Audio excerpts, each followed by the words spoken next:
Guys আপোনালোকক যদি শিমলা আৰু মানালী টাইপ ভাইবছ থকা কেফে লাগে তেতিয়াহ'লে এইখন ফুড কাৰ্ট একদম মিছ নকৰিব। নামটো হ'ল AB ফুড কৰ্ট।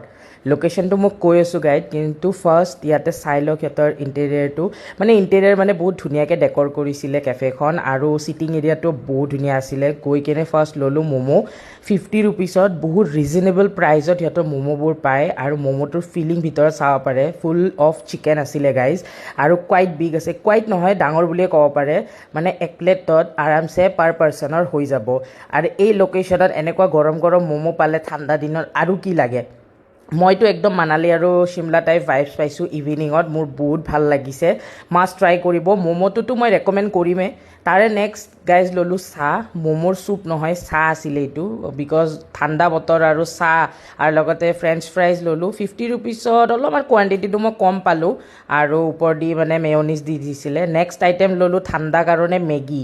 এইটো একচুৱেলি ভেজ মেগী হয় 30 ৰুপিছত, কিন্তু মই 10 টকাৰ এটা চীজ এড কৰিছিলোঁ। চীজ মেগী নাছিলে সিহঁতৰ, চ' এইটোও মোৰ ডিচেঞ্চা লাগিল, কিন্তু ম'ম'ৰ কাৰণে মই ৰেকমেণ্ড কৰিম। চ' একবাৰ হ'লেও ভিজিট কৰিব, মোৰ ফালৰ পৰা থামছ আপ আছে ইহঁতৰ কাৰণে। আৰু লোকেশ্যনটো হ'ল যোনটো TV টাৱাৰ হয় GMCৰ পৰা ওপৰ ফালে গৈ থাকিলে AB ফুড কৰ্ট বুলি পাই যাব।